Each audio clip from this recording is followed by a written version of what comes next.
How we doing out there, We Day?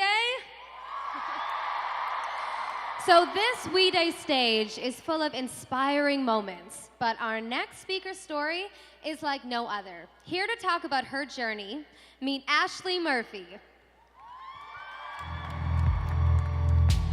We all face hardships in one form or another in our lives. But at 16, she's already learned, although we may not control our circumstances, we do control our reactions. Her mantra, the best way to live life is with an open heart.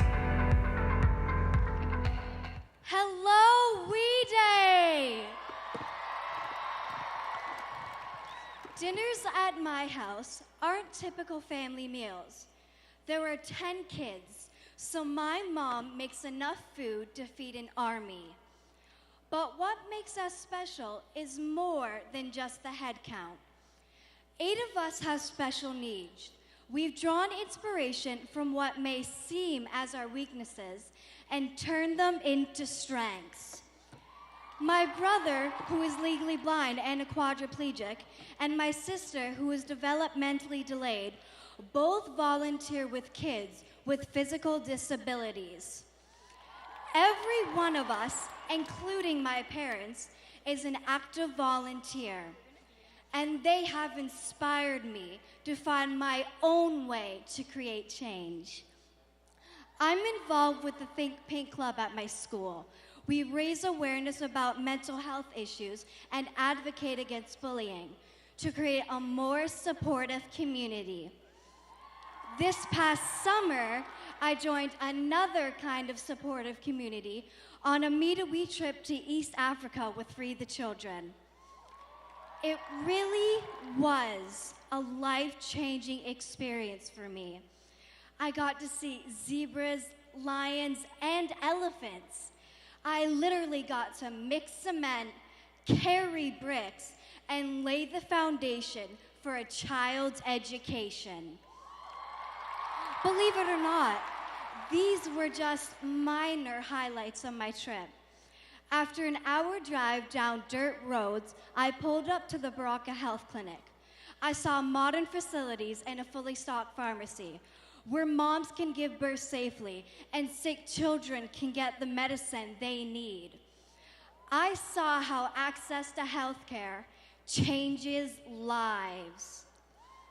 And then I met Naomi and Faith. They're 10 and 15.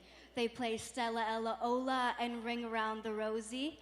They're kids, just like you and me. And they were so open and willing to share their stories. They told me they both have HIV. They were born with it, just like 3 million other children around the world who live with it every day.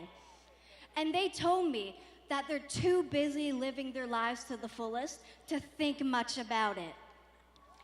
Next, it was my turn to share. I didn't know where to start. I saw myself in them. Like me, they have tons of siblings, love to sing and dance, and are quick to connect with people. But it was more than that. We have something in common you might not expect, because there's something I haven't told you about myself. I also have HIV. Like them, I was born with it. Let me explain. I was born into a troubled family. My birth father wasn't really able to care for me, and my birth mother was an addict and an alcoholic. When I was born, I was so weak that I couldn't breathe on my own. So the doctors hooked me up to life support and did a blood test. And that's when they found HIV in my blood. The doctors weren't too hopeful, and neither was Children's Aid. So they placed me with my adoptive parents and told them to prepare for the worst. But clearly, I had other plans. At 6 months old, I weighed 8 pounds, the size of a newborn. At 5, I weighed 23 pounds, the size of a healthy 1-year-old. But my adoptive parents knew I was a fighter. And standing here with all of you, I can't even tell you how amazing this feels for me. Because I wasn't supposed to be here. Not just at We Day. I wasn't supposed to be alive. But here I am, and I feel great. One of my biggest fears before my trip was meeting some of the 25 million people in Africa who live with HIV or AIDS without access to medication or doctors they need. That I'd see firsthand the differences between HIV in America and HIV in Africa. That's why access to healthcare is so important. Naomi and Faith are alive because of healthcare. They are alive because of Baraka. I am here today on behalf of Naomi and Faith.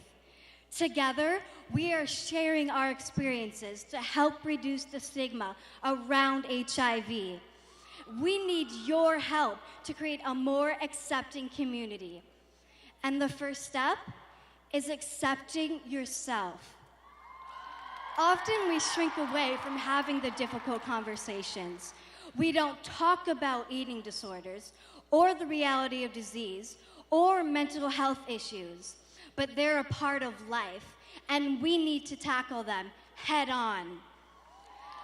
I learned at a young age, we all face challenges.